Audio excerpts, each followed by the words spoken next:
अल्लाह रब्बुल इज़्ज़त ने रहमत दो आलम सय्यदुना मुहम्मद रसूलुल्लाह सल्लल्लाहु अलैहि वसल्लम की विसातत से जो कलाम जिसे उम्मत कुरान मजीद कहती है, उसी कुरान मजीद में 1500 साल पहले रूनुमा होने वाले वाक़यात का जिक्र फरमाया है। जिस आयत की मैंने तिलावत की है, हमारी बदनसीबी ये है, हमारी कौम का अलमिया ये है कि हमने सब पढ़ रहे हैं, शायद मुस्तक़बिल में पढ़ेंगे, लेकिन जिसे पढ़ना चाहिए था हमने उसे भुला दिया है। उसका नाम है कुरान मजीद। मिली ना इतनी भी फुर्सत के इसको पढ़ लेता, मिली ना इतनी भी फुर्सत के इसको पढ़ लेता। किताब तेरे लिए आसमान से उतरी थी। उस कुरान मजीद में आज जो हालात हमारे सामने पेश आ रहे हैं, अल्लाह ताला ने खबरदार फरमाया कि आप ज़हनी तौर पर तैयार रहें, मेंटली प्रिपेयर रहें। किसके लिए? लतुबलउन्ना। उलमा हज़रात तशरीफ़ फरमा हैं, अहले इल्म व दानिश व बीनिश तशरीफ़ फरमा हैं। अरबी में लतुबलउन्ना में जो लाम का इस्तेमाल हुआ है, ये ताकीद का लफ्ज़ है। यकीनन तुम आजमाए जाओगे, तुम्हें इम्तिहान में मुब्तला किया जाएगा, तुम्हें आजमाइशों में डाला जाएगा। तुम्हारे माल के एतबार से तुम्हारी आजमाइश होगी, तुम्हारी जानों के एतबार से तुम्हारी आजमाइश होगी, तुम्हारी प्रॉपर्टियां जलाई जाएंगी, तुम्हारे माल को नुकसान पहुंचाया जाएगा, तुम्हारी दौलतें छीनी जाएंगी, तुम्हारे बच्चों को कत्ल किया जाएगा, बड़ों को कत्ल किया जाएगा, तुम्हें कत्ल किया जाएगा।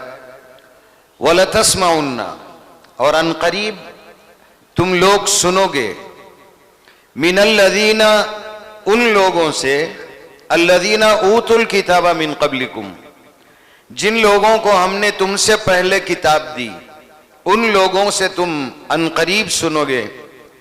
और उन लोगों से भी सुनोगे, व मिनल्लज़ीना अशरकू, जिन लोगों ने शिर्क किया या जो लोग शिर्क कर रहे हैं, उन लोगों से अनकरीब तुम सुनोगे। अज़न कसीरन, ऐसे हालात कि तुम्हें ज़हनी तकलीफ दी जाएगी, क़ल्बी तकलीफ दी जाएगी, माली तनाव में मुब्तला किया जाएगा, ज़हनी तनाव में मुब्तला किया जाएगा। ये सब हमारी जानिब से आजमाइश है और इन आजमाइशों में तुम्हें डाला जाएगा। और ये सिलसिला हज़रत बिलाल हबशी रज़ियल्लाहु ताला अन्हु से अगर देखें, वहां से सिलसिला शुरू हुआ और आज के दिन जाकिर नायक तक पहुंचा है। तो मैं समझता हूं इसमें घबराने की जरूरत नहीं। मेरे और आपके मालिक ने फरमा दिया है कि तुम आजमाए जाओगे, तुम्हें मुब्तला किया जाएगा, इससे बच नहीं पाओगे। ये तुम्हारे ईमान की अलामत है, मेरे और आपके ईमान की अलामत है। जो लोग मुब्तला किए जाएंगे उनके ईमान की अलामत, उनके ईमान को परखा जाएगा, कसौटी पर कसा जाएगा।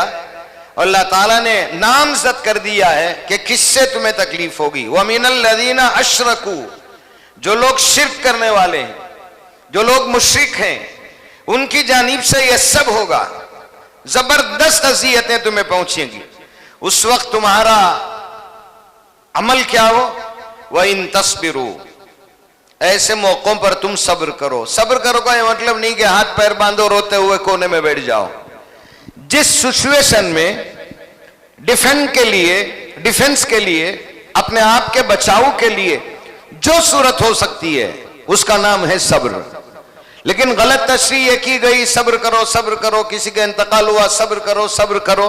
रोते हुए को खामोश करने का नाम सब्र नहीं है, या हाथ बांध कर बैठने का नाम सब्र नहीं। सब्र का मतलब है उन मसाइल से बाहर निकलने की जो जायज सूरतें अल्लाह रब्बुल इज़्ज़त ने रखी हैं। रहमत दो आलम सय्यदुना मुहम्मदुर रसूलुल्लाह सल्लल्लाहु अलैहि वसल्लम ने रखी हैं, उनके से बाहर निकलो। सुलह हुदैबिया हमारे पास है, शराइत तय किए गए, कवानीन बनाए गए। तो एक सब्र की यह सूरत है कि तमाम वसाइल को इस्तेमाल किए जाएं जिन वसाइल को शरीयत अपने हुदूद के अंदर रखती है, उन वसाइल का इस्तेमाल, वतत्तकू, और अगर उन वसाइल के इस्तेमाल के साथ तुम्हारे अंदर तकवा खत्म हो गया तो तुम्हारा सब्र बेकार हो जाएगा। तकवा क्या है? अपनी तमाम तर कोशिशों के साथ मालिक पर हमारी नजर रहे कि जैसे दवा में असर पैदा करने वाला मालिक है, दुआओं में असर देने वाला मालिक है, और जो हम लाई है अमल मुरत्तब करेंगे उसमें कामयाबी देने वाला वो मालिक है। तो इन तमाम वसाइल के साथ, इन तमाम जराए के साथ सब्र करो, और सब्र के साथ तकवा तुम्हारे हाथ से कभी छूटने ना पाए। अगर ये दो चीजें तुम करोगे तो इंशाअल्लाह उन मसाइल से, उन इम्तिहानों से तुम्हें बाहर निकाला जाएगा। ये मैंने शुरू में इसलिए कह दिया कि हम लोगों को घबराने की जरूरत नहीं है। इस मुल्क में मैं हमेशा कहा करता हूं, अभी हमारे दोस्त मुख्तार ने कहा कि शायद ये व्हाट्सएप में भी जा रहा है, बहुत सारे हमारे हिंदू भाई भी इसे देखेंगे, मुमकिन है कि उनकी नजर से गुजरे, कॉलेज के माहौल में, स्कूल के माहौल में, कंपनियों के माहौल में, फर्मों के माहौल में, किसी भी जगह जहां हमारे बच्चे काम करते हैं, मुमकिन है कि वो व्हाट्सएप बताएं। तो इस मौके पर मैं अर्ज करना चाहूंगा, हमारे हिंदुस्तान में जिस पर सबसे ज्यादा हमें भरोसा है वो हिंदुस्तान की अदलिया निजाम है। सबसे बड़ा और सबसे बड़ी अदलिया जिसे हम लोग समझते हैं सुप्रीम कोर्ट, एडवोकेट्स हैं। मैं उमूमन कहा करता हूं, यह मुल्क आरएसएस समझती है कि हमारी वजह से यह मुल्क बाकी है, बीजेपी समझती है कि यह मुल्क हमसे बाकी है, विश्व हिंदू परिषद समझती है कि यह मुल्क हमसे बाकी है। ऐसी जितनी तंजीमें हैं वो लोग समझते हैं कि हम हिंदुस्तान को संभाल रहे हैं, बाकी है। लेकिन मैं आपको बताऊं, जितने हमारे सेकुलर माइंडेड हिंदू भाई हैं, डॉक्टर्स को लीजिए, अगर किसी हिंदू डॉक्टर के अंदर कम्युनलिज्म अगर आ जाता, उसके ऑपरेशन थिएटर में उसके बेड पर हमारा कोई मरीज नहीं बचता। देवी शेट्टी का नाम आपने सुना होगा। इसी तरह एडवोकेट हैं, एडवोकेट्स में कितने ऐसे वकला हैं जिन्होंने हम लोगों की पैरवी की है। 12 साल के बाद एक मुफ्ती साहब बाइज्जत बरी किए गए, और जिन हालात से उन्हें गुजरना पड़ा, मैं तो जब किताब उनकी पढ़ा मैंने कहा कि अल्लाह, अगर हमारी मग़फ़िरत हो सकती है, हम इस इम्तिहान के काबिल नहीं, ना मैं हूं ना आप हैं। आजमाइश में मुब्तला किए जाने के हम काबिल ही नहीं है, हमारे पास इतनी हैसियत ही नहीं है।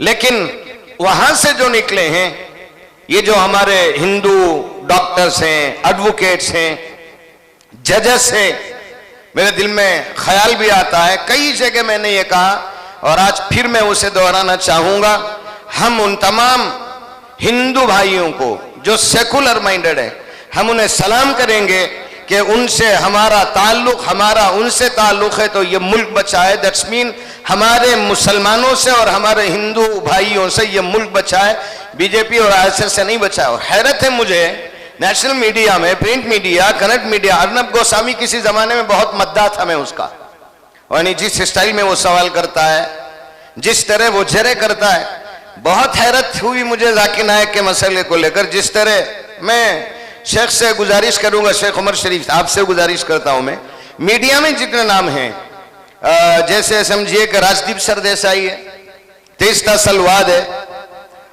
एक और मैडम है बरखा दत्त। मैं इस मौके पर, हमारे पास सिर्फ शॉर्ट टर्म होता है शेख, कहीं कोई अरेस्ट हुआ, बैठो बयान करो, दुआ करो, चलेगा। लॉन्ग टर्म हमारे पास कुछ नहीं है।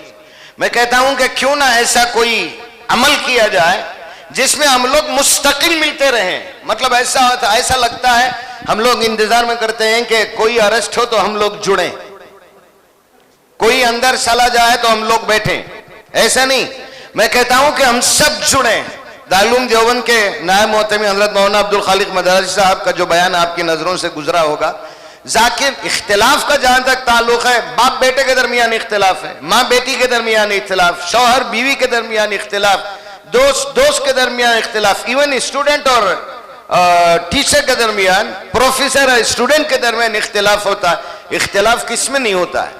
और यहां तक आदमी अपने आप से खुद इख्तलाफ करता है, दिल एक कहता है, दिमाग एक कहता है, हमारा एटीट्यूड अलग होता है।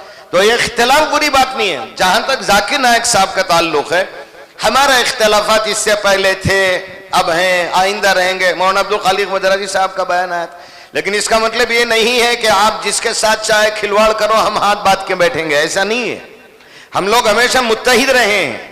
ये अलग बात कि हम मुत्तहिद हैं, हमने दुनिया को बताया नहीं। This is the right time, यह बेहतरीन मौका है कि हम बताएं कि हम मुत्तहिद हैं। हमें बखेरा नहीं जा सकता, मुंतशिर नहीं किया जा सकता। आपने हवाला दिया था किसी मुकर्रिर ने अमित शाह का, इलेक्शन के जमाने में अमित शाह ने कहा कि हिंदुस्तान में बहुत सारी कौमें हैं, वो बेचारे को कॉमन सेंस जिसे बोलते नहीं है, वो हनफी, शाफी, मालिकी, अंबली, बरेलवी, सुन्नी, सलफी, गैर मुकल्लिद, पूरे गिनवा रहा है वो।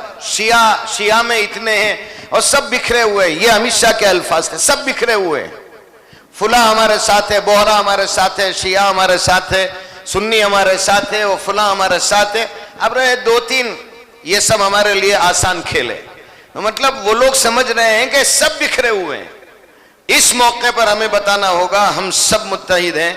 और प्रिंट मीडिया, करंट, सबसे पहले प्रेस कॉन्फ्रेंस करवाने की बहुत सख्त जरूरत है। शेख उमर शरीफ, गुजारिश है कि बहुत जरूरी है प्रेस कॉन्फ्रेंस में जो क्लिप्स बताए जा रहे हैं और किस तरह, यानी प्रेस कॉन्फ्रेंस का मतलब ऐसा नहीं कि एक बार गए छोड़ दिया खत्म कर दिया।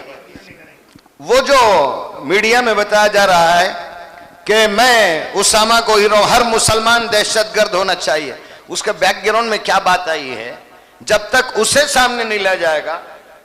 हमारे लोग कह रहे हैं, मैं आपको अमानतदारी से बोलना चाह रहा हूं, हमारे लोग कह रहे हैं, क्या हजरत बहुत बड़े, हमें उनको क्या की समझे, उन्होंने हमारे बच्चों को ऐसा लड़ो कर को बोल रही।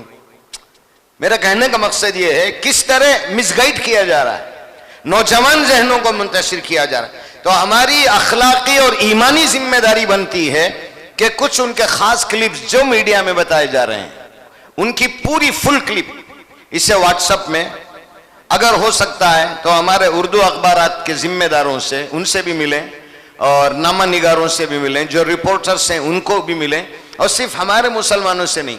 और पब्लिक टीवी है, TV 9 है, इसके अलावा भी बहुत सारे कन्नड़ा के दूसरे चैनल्स हैं। चूंकि आपका ताल्लुक रहा है अब भी, तो मैं गुजारिश करता हूं कि अच्छी कन्नड़ा बोलने वाले, जैसे हमारे शफी साहब है, जिन्हें नॉलेज भी हो दोनों, अगर वो अर्नब गोस्वामी के चैनल पर आपने भी देखा होगा, ऐसे लोगों को बुलाते हैं जिनसे जवाब बनना पड़े, और जब कोई जवाब सही देता है फौरन उसे काट कर, ओके मैं इधर आ रही हूं आपके पास, जी तारीफ फतेह आप बोलिए, इमीडिएट काटा जाता है। और देखने वाले बाकायदा उसे ऑब्जर्व करते हैं। मैं समझता हूं चैनल पर बैठे लोग शायद समझते होंगे जितने व्यूअर्स हैं सब इडियट्स हैं, सेंस नहीं है। एक आदमी जब सवाल किया है, दाग रहा है और उसे काउंटर कर रहा है एक शख्स पूरे सबूतों के साथ, ओके 1 मिनट चलिए हम आपके पास आ रहे, काफी देर से हमारे मेहमान हैं, चलिए हम इनके पास चलते हैं, ये मेरी समझ में नहीं आया। और जिनके पास नॉलेज नहीं होती, जिन्हें मीडिया में आने का शौक होता है, ऐसे लोगों को चुन चुन कर इंतखाब किया जाता है। मेरी गुजारिश है हमारी तरफ से कुछ पैसे भी खर्च हो जाए तो हमारे लिए जरूर है कि हम खुद कांटेक्ट करें अर्नब गोस्वामी से, उनसे कहें कि डॉक्टर साहिद जाकिर नायक के मामले में हमारी एक टीम जो काम कर रही है, हम खुद आना चाहते हैं, जो सवालात करना चाहते हैं दूसरी जानिब से, वो लोग उनको बिठाएं, उन लोगों को बिठाएं, हम लोग काउंटर करेंगे, या तो पूरी अमानतदारी के साथ। और एक और अलमिया, 12 साल जो मुफ्ती साहब जेल में थे, जब उनको अरेस्ट किया गया हंगामा हुआ, बाइज्जत 12 साल के बाद बरी किए गए तो एक खबर नहीं, बिल्कुल पता नहीं कि वो कहां गए। तो ऐसे जो हालात हैं, इन हालात में हमारे शहर में इससे पहले जब मौलाना सैयद हमजा शाह साहब की गिरफ्तारी हुई, इसी बिफ्ट हाल में गालिबन मौलाना बाजू के कमरे में मौलाना वहीदुद्दीन साहब थे, बहुत सारे हजरात थे, बड़े जोश और खरोश के साथ सब उठे, ये करेंगे वो करेंगे फलां करेंगे ये करेंगे, अब तक ये करते ही रहे, वो तक हम लोग नहीं पहुंचे। तो मैं गुजारिश करता हूं एक लॉन्ग टर्म कोई हम ऐसा बनाए जिसमें हम लोग जुड़ें।